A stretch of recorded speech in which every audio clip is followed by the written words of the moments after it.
On the afternoon of December 16, 1988, in the far northwest corner of Georgia, a rural stretch near a place called Rising Fawn, about 5 miles from the Alabama state line, the body of a young woman was found along the northbound lane of Interstate 59. She had been sexually assaulted, and she had been strangled to death. It was, on its face, a terrible but familiar kind of crime. A young woman, murdered, her body left beside a highway. But this case carried a second tragedy folded inside the first, and it's the one that makes this story unlike almost any we've told. Because when investigators looked at this young woman, they could not answer the most basic question of all. They did not know who she was. She carried no identification that could be recovered. No one came forward to claim her. No local missing persons report matched her. And so she was entered into the record under a placeholder, a name that wasn't a name at all. Rising Fawn Jane Doe, after the little Georgia community near where she was found. And she stayed that way. Not for a year, not for a decade. For 33 years, this young woman had no name. If cases like this one are why you're here, the ones where science reaches back and restores what was stolen, even someone's very identity, subscribe to Decades Cold and tell us in the comments where in the world you're watching from. This is exactly what we do here. Sit with what that namelessness means, because it's the heart of this episode. For over 3 decades, there were not one but 2 complete mysteries wrapped around this young woman. The first was the one we always ask, who killed her? But the second was, in its way, even more haunting, who was she? Somewhere out there, a family was missing a daughter and had no idea she was lying in a grave in Georgia, under a name that was not hers. And then, decades later, genetic genealogy did something it had never done before in a single case. First, it gave her back her name. She was Stacy Lynn Chahorsky, 19 years old, from Norton Shores, Michigan, 700 miles from where she died. And then, just 6 months after that, the very same technology answered the other question and named her killer, a truck driver and stunt car driver named Henry Haas Wise, a man who had already escaped every courtroom on Earth by dying, decades before, in a fireball. This was, officials said, the first case ever in which genetic genealogy identified both the victim and the killer. This is the story of Stacy Chahorsky, the girl who was nobody for 33 years and who became somebody again. I want to spend this section not on the crime but on the namelessness itself, because it's a specific kind of tragedy that we don't talk about enough, and it defined 33 years of this case. When a person dies unidentified, something happens that is almost metaphysically cruel. Everything that made them a specific human being, their name, their history, the people who loved them, the sound of their voice, the whole accumulated fact of their life, is severed from their body. What's left is a case number and a set of physical characteristics. The medical examiner can tell you her approximate age, her height, the color of her hair. But they cannot tell you the one thing that matters most, who she was. And so an unidentified victim exists in a kind of limbo. She cannot be mourned by name. She cannot be buried among her own people. There is no grave a mother can visit and know her daughter is beneath it. There is just a Jane Doe, a placeholder where a whole person used to be. And on the other side of that severed connection, there is a family living in a different limbo. Because when Stacy Chahorsky disappeared, her people didn't get a body or a funeral or an answer. They got silence. A daughter who left and then simply stopped calling, stopped existing as far as any record showed. For 33 years, whoever loved Stacy lived with the specific agony of not knowing if she was alive somewhere, not knowing if she was dead, not knowing anything at all. And the terrible irony is that the whole time, the answer existed. She was in Georgia. She had been found and examined and cared for as much as an unknown person can be. But the two ends of the story, the nameless body in Georgia and the missing daughter from Michigan, could not be connected because the technology to connect them did not yet exist. She was, all along, Stacy Lynn Chahorsky, 19 years old. It would take 33 years for anyone to be able to say so. Let's go back to the day she was found. On December 16, 1988, At around 2 in the afternoon, the Dade County Sheriff's Office and the Georgia Bureau of Investigation, the GBI, responded to a call about a body located along Interstate 59 in the northbound lane, roughly 5 miles from the Alabama line. Dade County sits in the very northwest tip of Georgia, a rural wooded corner where the state meets both Alabama and Tennessee, and where a major interstate runs through carrying traffic in every direction. It's the kind of place a body can be left by someone just passing through. The victim was a young woman, and she had been murdered, sexually assaulted, and strangled. I'm going to state that once, plainly, and leave it there, out of respect for her, because the details of what was done to her are not what honor her. What I'll add is only what's necessary to understand the investigation. By the time she was found, her body had been exposed to the elements for some time, which made the already difficult task of identifying her that much harder. There was no wallet, no ID, nothing that pointed to a name.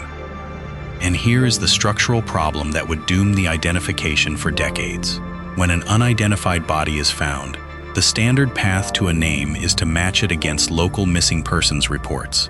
Someone in the area whose disappearance lines up with the discovery. But Stacy Chahorsky wasn't from the area. She wasn't from Georgia at all. She was from Michigan, nearly 700 miles away. Her family, when they realized she was missing, would have reported her missing in Michigan in early 1989. And there was, in that era, no reliable way to connect a Jane Doe found beside a highway in the northwest corner of Georgia to a missing persons report filed by a family in Michigan. The two records existed in separate worlds, in separate states, with no bridge between them. She had been carried far from home, and it was that distance, the sheer geography of it, that helped keep her nameless for a generation. So she became Rising Fawn Jane Doe, and I want to give real credit to the investigators who refused to let her be forgotten, because the temptation, with an unidentified victim from nowhere, is to let the file go cold and stay cold. They didn't.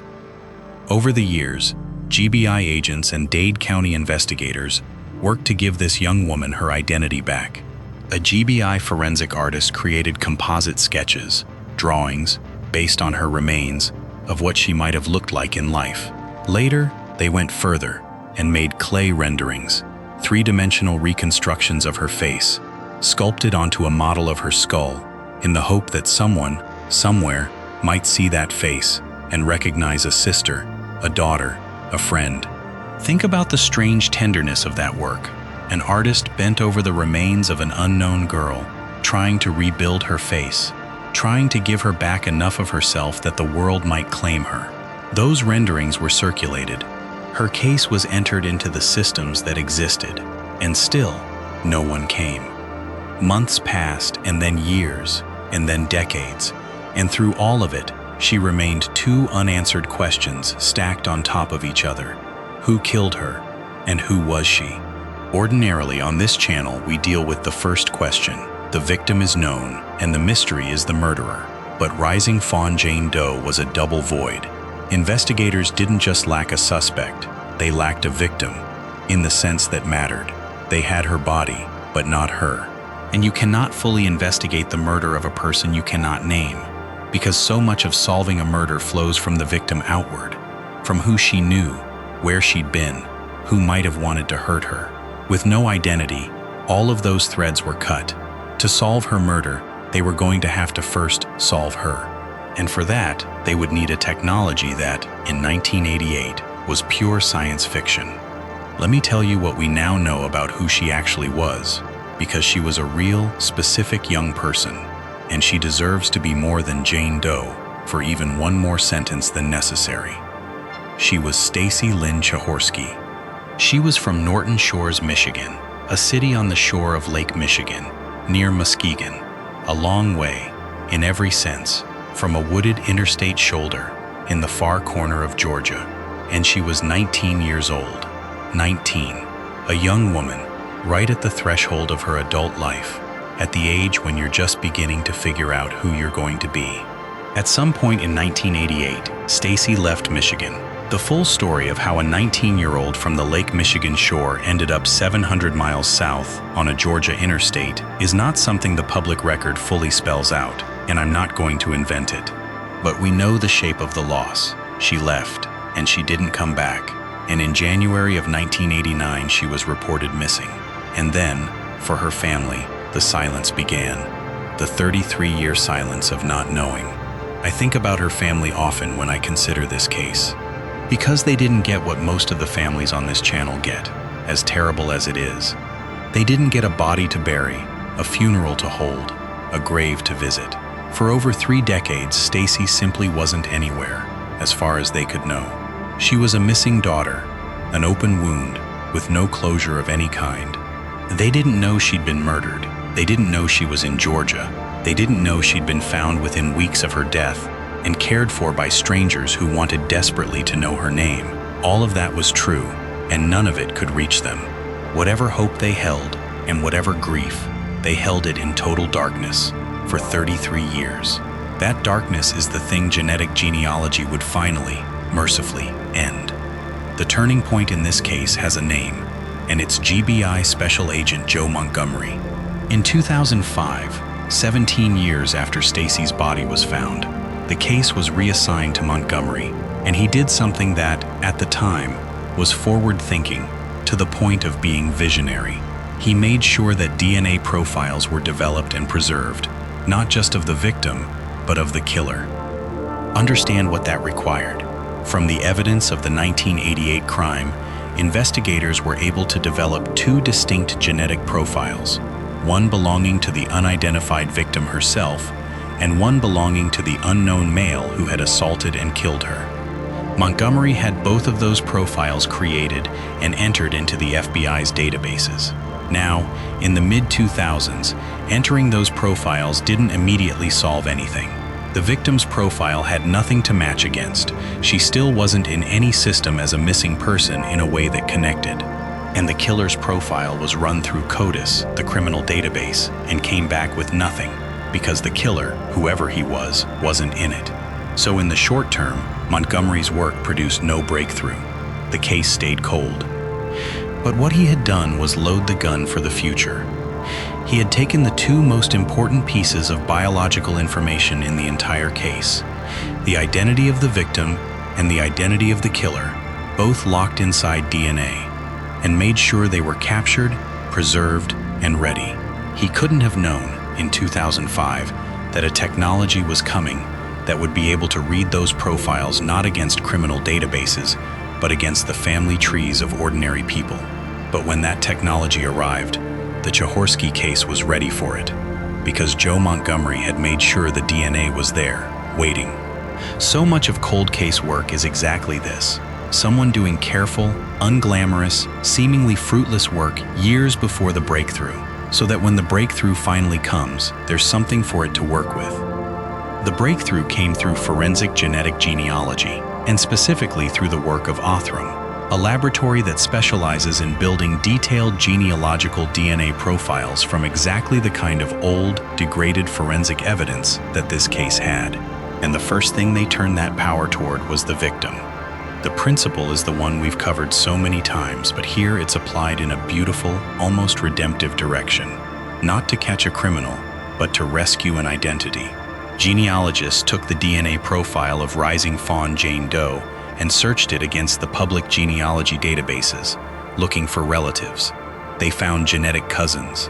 They built family trees, and they worked inward, narrowing the branches until the tree pointed to one missing young woman, a girl from Norton Shores, Michigan, who had vanished in the late 1980s. In March of 2022, the Georgia Bureau of Investigation announced it. Rising Fawn Jane Doe had a name. She was Stacy Lynn Chehorsky. I don't want to rush past the weight of that moment, because it's one of the most quietly profound things this technology does. After 33 years, a nameless body became a person again. A family that had spent 3 decades in the dark finally learned the truth. Stacy had died, long ago, far from home, and she had been found, and she had not been forgotten. That is a devastating truth to receive. But it is a truth, and it is an ending, And for a family that had been given nothing but silence for 33 years, it was, at last, something to hold. The genealogy had reached into a 33-year-old void and pulled out a name. But the GBI wasn't finished, because they still had that second DNA profile, the killer's. And now they knew the same technology that had named the victim could be turned on the man who made her one. 6 months after Stacy Chihorsky got her name back, investigators applied the identical technique to the killer's DNA, the male profile developed from the 1988 crime scene. Othram worked the genetic material, and in June of 2022 they produced what they described as positive results. The killer's DNA, connected outward to his relatives, pointing toward a family, and then toward a man. Then the GBI did the on-the-ground work that genealogy always requires. Following the genetic trail the lab had built, agents identified the likely source and interviewed Wise's potential relatives, and a living family member cooperated with the investigation, providing DNA that allowed investigators to confirm the match beyond doubt. On September 6, 2022, at a joint news conference with the FBI, the Georgia Bureau of Investigation announced that the killer of Stacy Chihorsky had been identified. His name was Henry Frederick Wise, known as Hoss Wise. And with that announcement came the detail that placed this case in the history books. Because for the first time, the first known case anywhere in the country, investigative genetic genealogy had been used to identify both the victim and the killer in the same murder. Think about the symmetry of it. The same scientific method, applied twice to the same 1988 crime, reached out through 2 different family trees and pulled 2 different names out of the darkness. The name of the girl who was killed, and the name of the man who killed her. The FBI's special agent in charge put it plainly. Genealogy DNA, she said, proves Henry Hoss Wise killed Stacy Chihorsky. 2 voids, 2 names, 1 case. It had never been done before. So who was Henry Hoss Wise, and how did a 19-year-old from Michigan end up dead by his hand on a Georgia interstate? The answer is written in the roads. Because Henry Wise was a truck driver. He drove for a company called Western Carolina, and his routes took him along a corridor that ran through Chattanooga and Birmingham and Nashville, a corridor, as GBI Special Agent Joe Montgomery pointed out, that led directly through the area where Stacy Chihorsky's body was found. Wise also had a second life as a stunt car driver, and he had a criminal history, arrests in Florida, Georgia, and North Carolina for things like theft, assault, and obstruction of a police officer. He lived at various times in the Carolinas and in Florida, and he had family in Georgia. Put that profile together and you can see the shape of the danger he represented. Here was a man who spent his life on the interstates, a professional driver, constantly moving across state lines, through the seams between jurisdictions. That mobility is a predator's camouflage. A trucker who kills can encounter a victim in one state, leave her body in another, and be 100 miles away by nightfall in a third. The victim has no connection to the local area, so she doesn't match local missing persons reports. The killer has no connection to the victim, so there's no relationship for investigators to trace. And the crime scene, a highway shoulder, is a place designed for passing through, not for being remembered. This is exactly why the murder of Stacy Chihorsky stayed unsolved and unidentified for so long. A local killing tends to leave local threads. A highway killing, by a drifter who's just passing through, can leave almost nothing at all. And there's one more chilling implication of that profile that the authorities named directly. A man like Wise, mobile and violent across decades and state lines, may well have left other victims, in other places, still waiting to be connected to him. And here we come to the hard, honest limit of this case, the same limit we've had to face in other episodes. Henry Wise will never stand trial for what he did to Stacy Chihorsky, because Henry Wise is dead. He died in 1999, 23 years before he was named, in a crash during a stunt driving event at the Myrtle Beach Speedway in South Carolina. He was killed in the wreck, so by the time genealogy pointed its finger at him, the man himself had been gone for more than 2 decades. There will be no arrest, no trial, no jury, no sentence.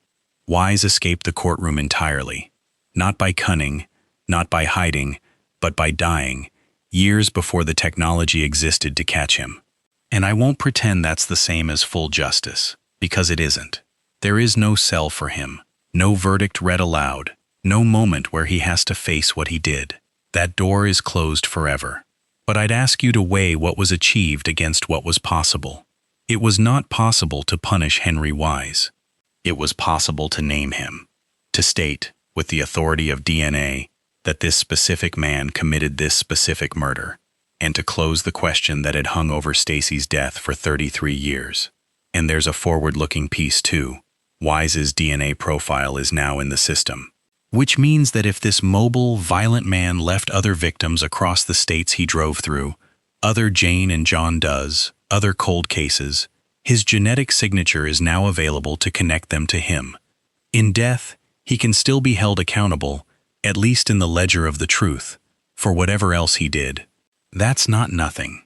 For a case that spent 33 years with no answers at all, a complete and certain answer, even without a courtroom, is an enormous thing.